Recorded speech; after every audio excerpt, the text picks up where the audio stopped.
The Pacific War erupted with unmatched ferocity.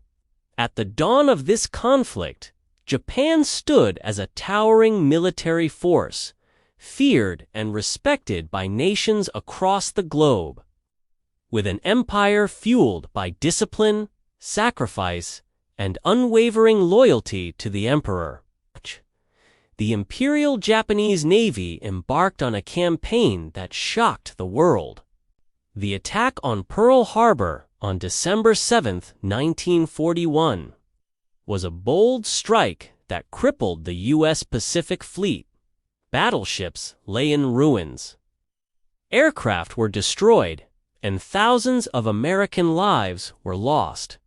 This was not just a tactical victory, it was a psychological blow. For Japan, it marked the beginning of their expansion across the Pacific. Following Pearl Harbor, Japan's forces captured the Philippines, Hong Kong, Malaya, and Burma with astonishing speed. Their naval dominance seemed unbreakable.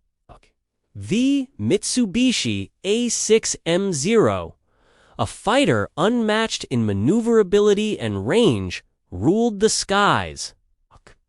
Japanese carriers launched devastating raids across vast distances, while ground forces captured island after island.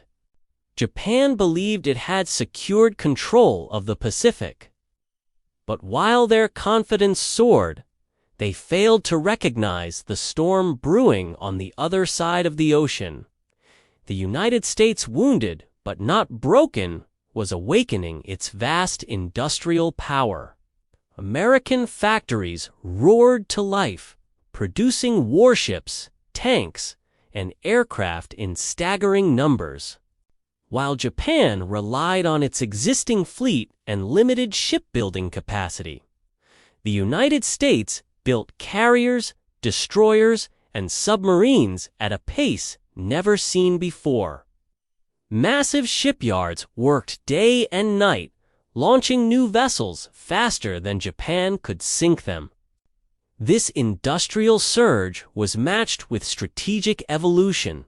U.S. naval commanders learned from early defeats, developing new tactics to counter Japan's strengths. Carrier task forces were introduced, where multiple aircraft carriers operated under the protective shield of destroyers and cruisers. Advances in radar gave the U.S. an edge, detecting enemy aircraft and ships long before they could strike. With these innovations, the U.S. Navy was no longer playing defense. It was preparing to take the fight directly to Japan. Meanwhile, new war machines entered the battlefield. The Iowa-class battleships symbolized American power. Their massive 16-inch guns capable of destroying enemy vessels from over 20 miles away. The Essex-class carriers redefined naval warfare, launching waves of aircraft that overwhelmed Japanese defenses. These carriers were produced so rapidly that Japan could not keep up. Among these legendary ships was the USS Enterprise, known as the Gray Ghost, which survived countless attacks and became a symbol of resilience. Then came the USS Missouri, a battleship destined to host Japan's surrender at the war's end. The stage was set for a clash of titans. Japan's warrior spirit and early dominance would soon face the unstoppable might of American industry, technology, and strategy. The tide of war was beginning to turn. As the Pacific battles intensified, the clash between armored forces revealed another critical imbalance. Japan's tank doctrine relied on speed and mobility, with vehicles like the Type 95 Hoga light tank effective against poorly equipped enemies but ill-suited for modern warfare. Thin armor and small 37mm gun posed no real threat to heavily armed opponents. The United States, by contrast, understood the importance of armored warfare. It mass-produced the M4 Sherman, a versatile tank that dominated the battlefield. Weighing nearly 30 tons, the Sherman featured thick armor and a powerful 75mm gun capable of destroying bunkers, anti-tank positions, and light armor with ease. Japanese shells bounced harmlessly off its armor, while the Sherman's firepower crushed enemy defenses. As American forces advanced through the Pacific, battles in the Philippines, Saipan, Tay, and later Okinawa highlighted this overwhelming advantage. Sherman tanks spearheaded offensives, breaking through Japanese lines and shielding advancing infantry. Japanese commanders, realizing their tanks were obsolete, resorted to desperate measures: suicide attacks, ambushes, and improvised explosives. None could halt the relentless American advance. The turning point of the Pacific War came at the Battle of Midway. American cryptographers had broken Japanese codes, enabling the U.S. to anticipate and ambush the Japanese fleet. Dive bombers from the USS Enterprise and USS Yorktown attacked with deadly precision, sinking for Japanese carriers Kaga, Soryu, and Haryu. These losses, including many of Japan's elite pilots, were irreplaceable. Midway shifted the balance of power. From then on, Japan was forced onto the defensive.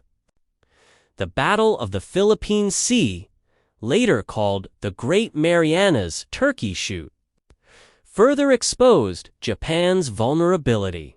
As U.S. forces invaded the Mariana Islands, Japanese aircraft launched desperate counterattacks. American pilots, flying advanced F-6F Hellcats and guided by radar, decimated the enemy. Nearly 400 Japanese planes were destroyed in a single day. The skies now belonged to the U.S. Without air superiority, Japan's carriers became sitting targets. One by one, they were sunk, leaving the Imperial Navy crippled. Yet Japan refused to surrender. The Battle of Leyte Gulfa, largest naval battle in history, was their last major attempt to stop the American advance. Japanese forces launched a desperate assault, hoping to lure the U.S. fleet into a trap. But American firepower was overwhelming. Multiple Japanese carriers, battleships, and cruisers were sunk. Kamikaze pilots made their first appearance, crashing planes into U.S. warships in suicide missions. Though these attacks inflicted damage, they could not alter the outcome. The Imperial Navy was shattered beyond repair. The Pacific was now firmly under American control, and Japan was running out of options. As the war dragged on, Japan's strategies grew increasingly desperate. Kamikaze attacks became a symbol of this desperation. Young pilots, believing in ultimate sacrifice, crashed their planes into U.S. warships, hoping to slow the advancing fleet. While these suicide missions damaged some ships, the U.S. Navy's industrial power ensured that replacements arrived swiftly. Every kamikaze strike drained Japan's remaining strength. On the ground, the battles became even more brutal. Fight for Iwo Jima demonstrated the lengths to which Japanese defenders would go. Hidden in tunnels and fortified bunkers, they resisted days of bombardment. When U.S. Marines landed, they faced fierce resistance. Yet, American tanks, particularly Shermans equipped with flamethrowers, cleared the underground defenses one by one. After weeks of bloody combat, the island fell but at a heavy cost for both sides. Okinawa was even bloodier. American forces landed. They faced relentless artillery, kamikaze waves, and fanatical last-ditch defenses. Offshore, battleships and carriers rained destruction on enemy positions. On land, U.S. infantry and tanks pushed forward relentlessly. Over 100,000 Japanese soldiers perished, and Okinawa became a graveyard for the Imperial Army. These battles shattered Japanese morale. Soldiers who once believed in their invincibility watched their defenses crumble under the combined might of American tanks, artillery, and naval bombardments. The psychological impact was immense. Officers who once spoke of ultimate victory now faced the grim truth. Japan was fighting a war it could no longer win. Reports from the battlefield painted a bleak picture. Entire divisions were wiped out, aircraft carriers sank at alarming rates, and reinforcements dwindled. The Imperial Navy, once the pride of Japan, was reduced to scattered remnants, unable to launch significant offensives.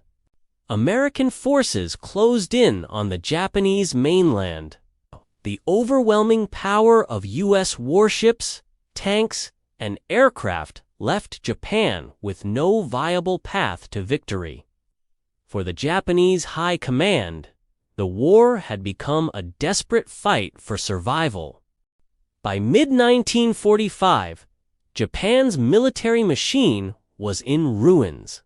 The once mighty Imperial Navy had been shattered, its carriers and battleships lying at the bottom of the sea. The Zero fighter, once feared, was obsolete. On land, outdated Japanese tanks were no match for the Sherman and other American armored vehicles. The relentless island-hopping campaign had cut off Japan from its resources. Every stronghold lost further isolated the mainland. American firepower was overwhelming, and Japan's last-ditch efforts, including kamikaze attacks and suicidal infantry charges, only underscored its desperation. As the U.S. prepared for a potential invasion of Japan, a battle expected to cost countless lives, the war took a dramatic turn. In August 1945, the United States dropped atomic bombs on Hiroshima and Nagasaki. The unprecedented destruction forced Japan to surrender. On September 2, 1945, aboard the USS Missouri, Japan signed the Instrument of Surrender. The Pacific War was over. The aftermath reshaped the world. The United States emerged as the dominant naval power, its aircraft carriers and battleships proving decisive in modern warfare. The lessons of armored combat and combined operations influenced future conflicts for decades to come. Japan, once a fierce empire, was demilitarized and rebuilt under American occupation. It transitioned from military aggression to economic growth, becoming a peaceful industrial giant. The Pacific War remains a defining chapter in history. It was a brutal conflict that demonstrated the power of industrial strength, advanced technology, and strategic adaptability. American warships and tanks had not only crushed Japan, but also ushered in a new era of global order. For Japan, the war was a devastating loss. For the United States, it was a rise to unmatched military supremacy. And for the world, it was a stark reminder of the costs of war and the power of innovation in shaping history. The shock experienced by Japan when facing America's overwhelming might remains one of history's most profound lessons. It marked the end of an era, the beginning of a new global balance.